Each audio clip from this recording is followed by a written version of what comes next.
torcedores que viam nele aquela ingenuidade, aquela autêntica, era um jogador autêntico, ele entrava em campo para se divertir, para divertir o público, e o público sentia isso. Então isso eu acho que é o Mané, o Garrincha, a alegria do povo. Espírito de criança, espírito de... Para mim o Garrincha foi um Charlie Chaplin dentro do futebol. Na posição dele, na especialidade dele, entende? Olha, foi o melhor que eu vi em todo o tempo. E não tinha esse negócio de mulher feia, mulher bonita, não. O Garrincha era terrível. Caiu na rede, era com ele mesmo. Na segunda-feira, que ele não se apresentava no Botafogo, ele ia jogar futebol lá em Pau Grande. Era o ponta-direita da seleção brasileira. O Garrincha era um alcoólatra. De fato, teve uma fase da vida dele, quando ele praticamente já não estava dando mais para jogar, que ele se perdeu um pouco. Aquela brilhanteza, aqueles olhos, entendeu? Que brilhavam, entendeu? Começaram a ficar mais triste. E, infelizmente, nós perdemos um dos maiores, entendeu? Jogadores de todos os tempos. Jovem.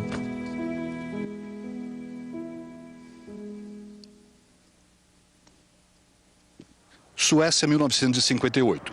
O Brasil estava pronto para encarar a União Soviética em um jogo decisivo da fase de grupos. Os soviéticos, em sua primeira Copa, representavam um futebol científico que os brasileiros temiam. Entretanto, do lado do Brasil, havia duas jovens estrelas que não jogaram nas duas primeiras partidas, Pelé e Garrincha. O mundo estava prestes a testemunhar os 3 minutos mais famosos da história do futebol. É aí que entrou esses dois. Nós conversamos com a própria comissão, que eles vinham indo bem, o Garrincha fazendo um bom treinamento, o Pelé já tinha se recuperado. E ele entrou contra a Rússia, os dois entraram contra a Rússia. E fizeram um partido espetacular.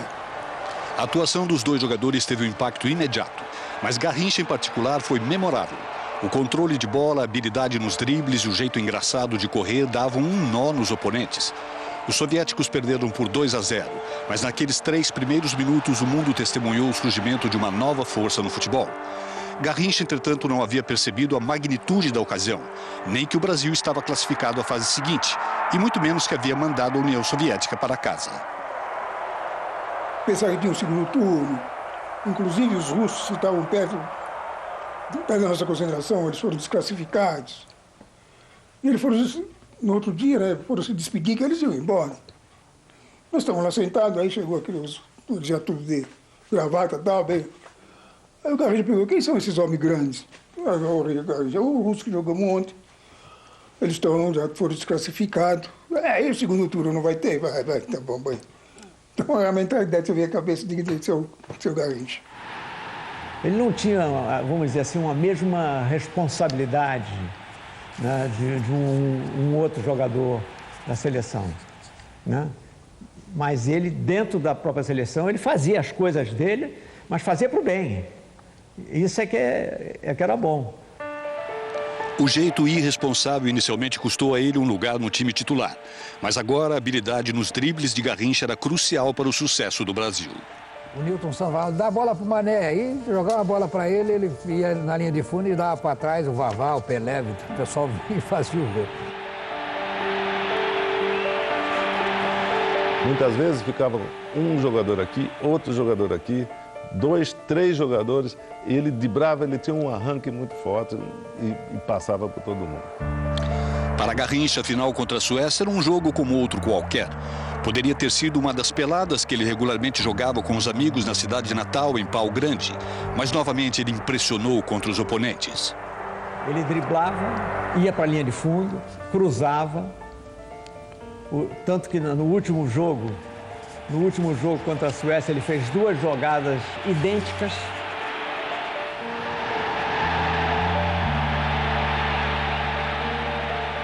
E saíram 2 gols do Vavá, que era o centroavante. Uma vitória por 5-2 contra os anfitriões deu ao Brasil o troféu que ele sonhava desde a derrota na final de 50 contra o Uruguai. O futebol havia mudado para sempre. Para Garrincha, a vida nunca mais seria a mesma. Manuel dos Santos nasceu em 28 de outubro de 1933 na cidade de Pau Grande, estado do Rio de Janeiro. Ninguém, nem mesmo Pelé, contribuiu tanto para o mito de que o futebol brasileiro, o futebol bonito, andam juntos como Garrincha. Este foi um jogador que trouxe das massas um jeitão tranquilo de ser e uma felicidade inocente. Antes, a vida pessoal do craque foi azarada pela tragédia. Garrincha foi brilhante como foi impulsivo. A história dele começa aqui nos campos duros da cidade natal, onde ele deu os primeiros dribles extraordinários. Mas o jovem Manuel tinha também uma outra paixão na infância, além do futebol. Pontaria certa. Quando a gente errava tudo quanto era... Ele na primeira ele derrubava o passarinho. Esse apelido, o nome dele não era Garrincha. Ele tem esse apelido por causa de um passarinho pequenininho que ainda existe muito aqui, que ele gostava muito de matar. Aí a gente saía para as caçadas aí, Garrincha, não vamos matar a Garrincha não, que ela é pequena, não dá nem para fazer uma farofa. Mas ele não perdoava não, ele matava. O fato de Garrincha alcançar o topo do mundo do futebol é ainda mais memorável quando consideramos que ele nasceu com uma deficiência. O Garrincha era uma impossibilidade física. Você sabe que o Garrincha tinha um joelho para fora e um joelho para dentro, né? Normalmente, as pessoas têm ou os dois joelhos para fora ou os dois joelhos para dentro. Em tese, ele não poderia nem andar. Apesar das limitações físicas, Garrincha logo se tornou famoso por toda a região por conta da habilidade futebolística. Ele era a estrela do time local e não demorou muito para atrair a atenção dos grandes clubes do Rio.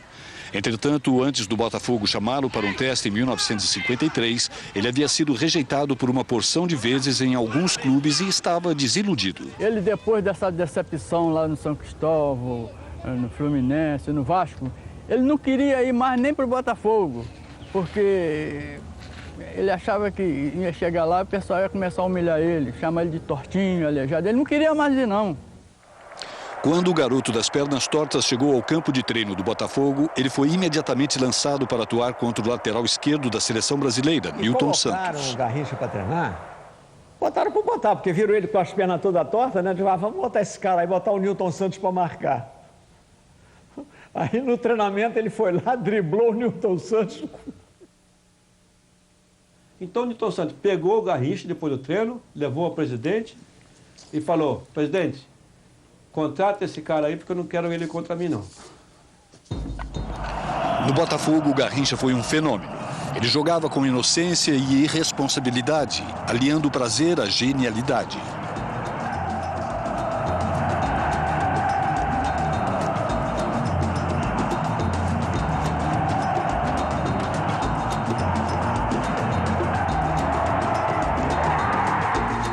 Ele balançava o corpo, parava a bola, balançava o corpo, o adversário caía. Ele fazia as coisas para menosprezar o adversário, ele fazia pela cabeça dele.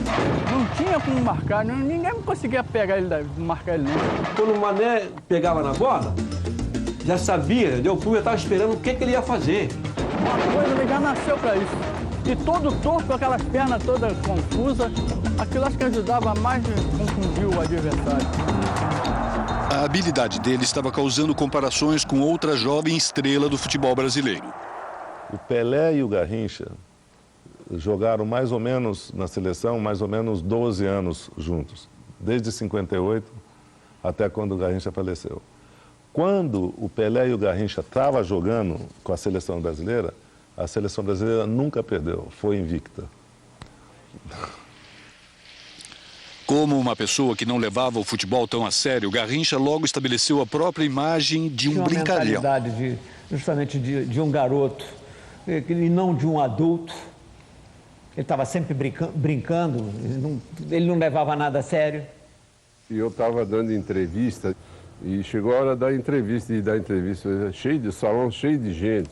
E o seu Garrincha, o Mané Garrincha, sabe o que ele fez? Ele chegou por detrás e me puxou. Me puxou a minha calça de abelha. Foi um sufoco que eu tive que... Era um tipo assim, alegre, sabe, brincalhão. Ele era efetivamente uma criança no corpo de um adulto. Os torcedores se identificavam com o desejo dele em entreter. O jeito despojado de jogar transcendeu as rivalidades locais entre os times do Rio. Garrincha é o único jogador que é adorado por todos os torcedores de todo o Brasil, todo mundo. O Garrincha não tem clube, o Garrincha, todos os clubes torcem pro Garrincha. Ele é a alegria do povo, como diziam, né? Porque o Garrincha, quando ele jogava, ele divertia até mesmo os adversários. Quer dizer, que era uma coisa fabulosa, uma coisa que não vai aparecer nunca mais, eu acho, nunca mais vai aparecer um jogador com o Garrincha. Eu adorava o Garrincha, eu torcia pro Garrincha, independente de ser do Botafogo, porque eu queria ver ele fazer aquelas coisas, entendeu? Então eu acho que a gente admira o futebol dele. O futebol de Garrincha estava ajudando o Botafogo a ganhar títulos também. O clube se estabeleceu como um dos melhores times do Brasil ao lado do Santos de Pelé. A equipe carioca ficou ainda mais forte em 1958, quando contrataram uma jovem sensação, o artilheiro Amarildo. Ele viu em primeira mão porque Garrincha foi o mais amador dos jogadores profissionais que o esporte já produziu. Garrincha, Didi, Quarentinha, Zagallo, Nilton Santos, todos jogadores de seleção, e eu fiquei, assim, abismado, não? Porque, primeiro, era um monstro sagrado, entendeu? Do futebol, eram os maiores ídolos do futebol brasileiro, junto com Pelé. Eu não tinha que falar nada pro Mané. O Garrincha era a preleção, tinha jogos que ele nem sabia o nome do time que ele ia jogar. Não sabia.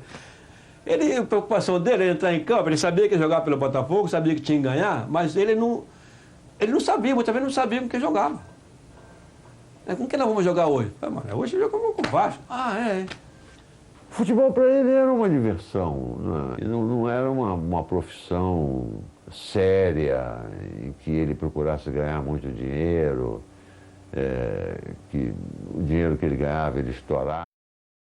Com o sucesso contínuo no clube e na seleção, as armadilhas da fama foram inevitáveis.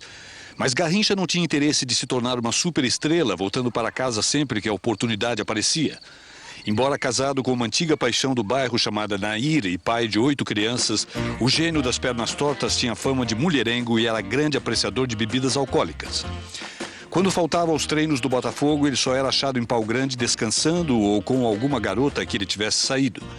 Ele ainda jogava futebol descalço com os amigos do bairro, após os treinos ou até mesmo depois dos jogos. Ele morava aqui, estava sempre aqui. E quando ele não tinha compromisso lá no Botafogo, ele jogava com a gente no time daqui, no Esporte Clube Pau Grande aqui. Sempre jogou com a gente, nunca saiu daqui não. Então ele saía, por exemplo, num jogo aqui no Rio, ia para o Pau Grande, tinha uma pelada ali no campo, ele entrava, ele jogava também, esse negócio não tinha problema. Depois das partidas, Garrincha e os amigos sempre iam aos bares. Garrincha não tinha problemas em beber. O pai foi alcoólatra. O vício era de família. A gente gostava sempre de fazer a farrinha dele. Tinha um bar aqui, era mais ou menos ali, ó. E o ponto dele fazer as farras dele era ali. E ele gostava de uma cervejinha, de uma bebidinha, ele já gostava mesmo. Era bebida e rabo de saia. Né, Brasil? O homem era terrível, não perdoava não. Então ele podia jogar domingo, encher a cara na segunda-feira, não ir treinar na terça, aparecer de ressaca na quarta, tratarem, quinta ele treinava, na sexta ia pra gafieira, dançava e tal, papapá. Sábado concentrava para jogar domingo e aí fazia a festa do Maracanã. Em 1962, o Brasil viajou para o Chile para defender o título da Copa do Mundo com o mesmo elenco de 58. Mas desta vez, Pelé, Garrincha e os companheiros de equipe tinham todo o peso de realizar boas exibições sobre os ombros.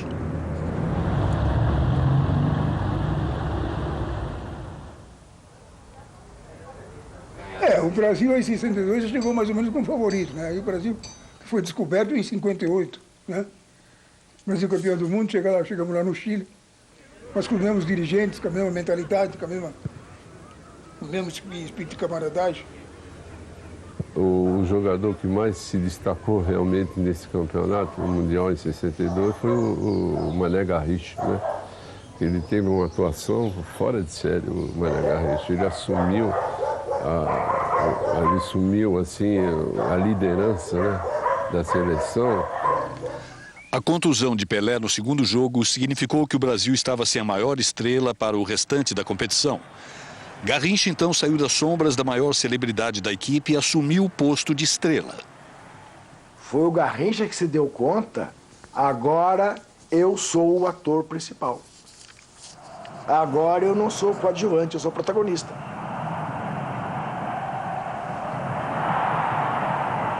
O Garrincha, nesse Mundial, ele fez gol de falta, ele driblou, ele fez gol de cabeça, ele fez gol de pé na esquerda. Esse Mundial ele estava iluminado, ele estava com um santo que estava com ele, porque ele levou o Brasil nas costas sozinho. Garrincha nunca havia sido um líder na carreira. Ele nunca prestou atenção às táticas e os técnicos nunca conseguiram ensiná-lo nada. Ele jogava, se divertia e ia para casa. Mas em 1962 ele se tornou o líder e a inspiração do Brasil.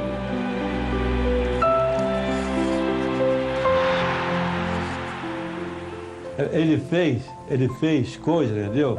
Até gol de perna esquerda ele fez. É um jogador que ele praticamente pegou, entendeu, o time nas mãos.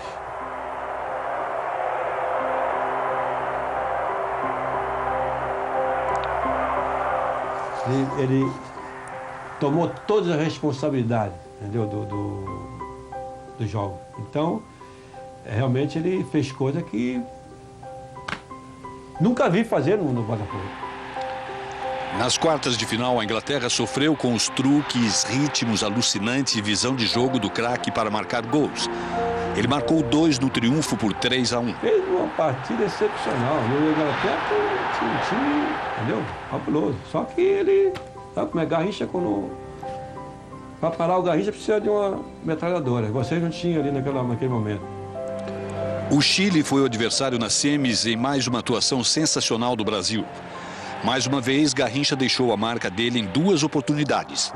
A seleção brasileira estava agora totalmente dependente do ponta genial. Eu conheço 2 jogadores que ganharam, que a gente pode dizer que ganharam sozinhos 2 Copas do Mundo. Ele em 62 e o Maradona no México em 86. Apesar de ter sido expulso na semifinal, ele ganhou a oportunidade de jogar a final contra a Tchecoslováquia. O Brasil venceu por 3-1 e manteve o título. Garrincha foi votado como o melhor jogador do torneio. Ele nunca esteve tão em alta.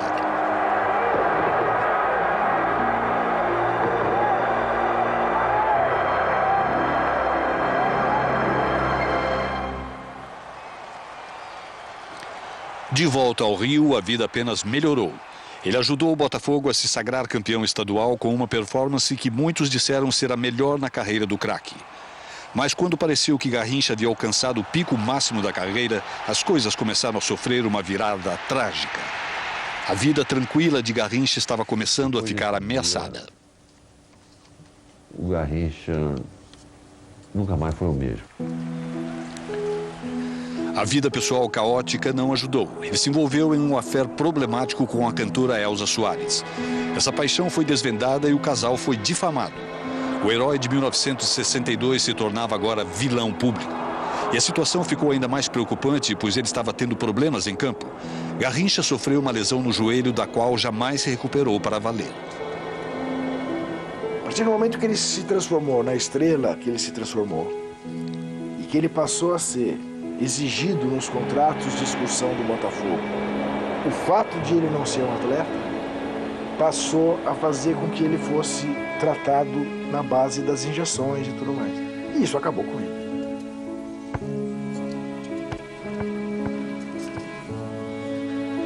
Ele tinha uma artrose devido ao problema das pernas por um lado e o corpo por outro. Ele criou uma artrose. E essa artrose chegou a um ponto que começou a doer muito e ele já não desenvolvia mais. Ele jogava, mas não tinha mais o mesmo arranque, porque doía. Chegou ao ponto que ele teve que parar. E não foram apenas as lesões. A vontade de beber estava começando a ficar fora de controle.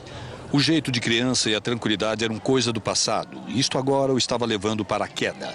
O Garrincha, inclusive até o final da vida dele, a mentalidade dele era: se ele encontrasse pessoas boas, ele ia. Se ele encontrasse coisa ruim, ele ia também. Então era tudo a primeira chamada, né?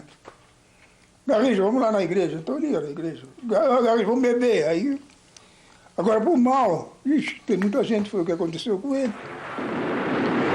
Mas ainda havia um lugar para Garrincha no elenco que iria disputar a Copa do Mundo de 1966 na Inglaterra. Com a ditadura militar no poder, a convocação dele foi uma decisão política. O governo queria os heróis de 58 e 62 em campo.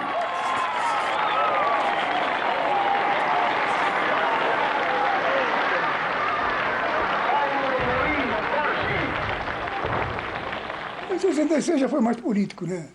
Em 66, o Brasil tinha que levar algum jogador que foi campeão do mundo em 62, porque era voto para o nosso presidente. Voto para ele ser presidente da FIFA, tal, esse negócio todo, e era mais festa, mas aqui... Eu já estava com 36 anos, vamos jogar, eu falei, vocês estão brincando. O mesmo pode ser dito sobre Garrincha. Ele já não era mais o mesmo jogador eleito o melhor do torneio 4 anos antes. No Botafogo, ele quase não jogou um ano antes por estar acima do peso e fora de forma.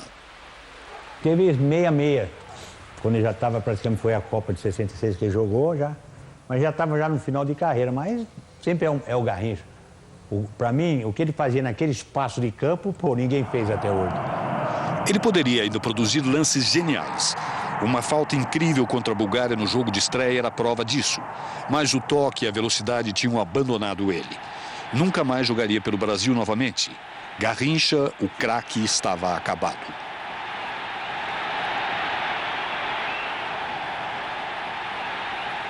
Ele não estava em condições de jogar mais dentro de uma seleção brasileira. Ele já estava com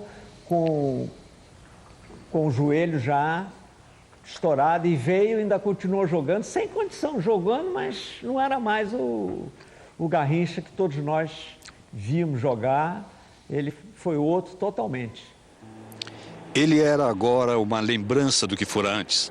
Sem beber por prazer, Garrincha fracassou de um porre alcoólico a outro, como tentou reviver a carreira em vários outros clubes. Mas o corpo não podia mais cooperar com a necessidade física do futebol profissional. Ele se perdeu, mas durante a vida de atleta, ele tomava sua cervejinha, fora do jogo, sem problema nenhum, nunca trouxe problema para nós de maneira nenhuma. Depois que ele parou de jogar, ele assimilou tudo aquilo que ele fazia antes, entendeu? Que ele botava para fora, ele começou a assimilar.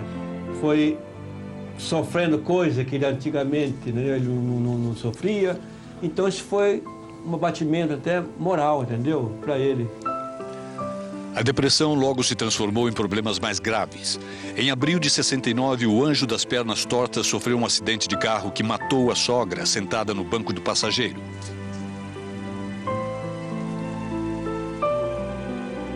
A CBF, que agora que antes da CBD, devia ter muito mais cuidado com aquilo que ele fez, aquilo que ele foi para o Brasil, aquilo que ele representou para o Brasil. Eu penso que ele merecia uma atenção muito maior, que ele nunca teve. Que ele morreu praticamente sem nada. Em 20 de janeiro de 1983, Garrincha morreu aos 49 anos de cirrose. Nos 12 meses que antecederam o falecimento, ele esteve no hospital em 8 oportunidades.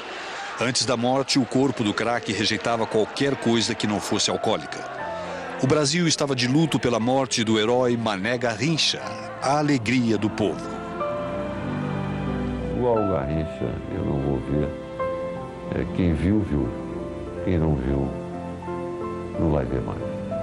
É uma pena que o Garrincha tenha tido um fim, que ele não merecia ter um fim triste daqueles, né? Porque ele foi, como eu falei para vocês, um gênio.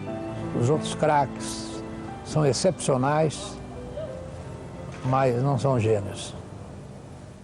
É uma figura extraordinária, uma figura amiga, colega de todas as horas, entende?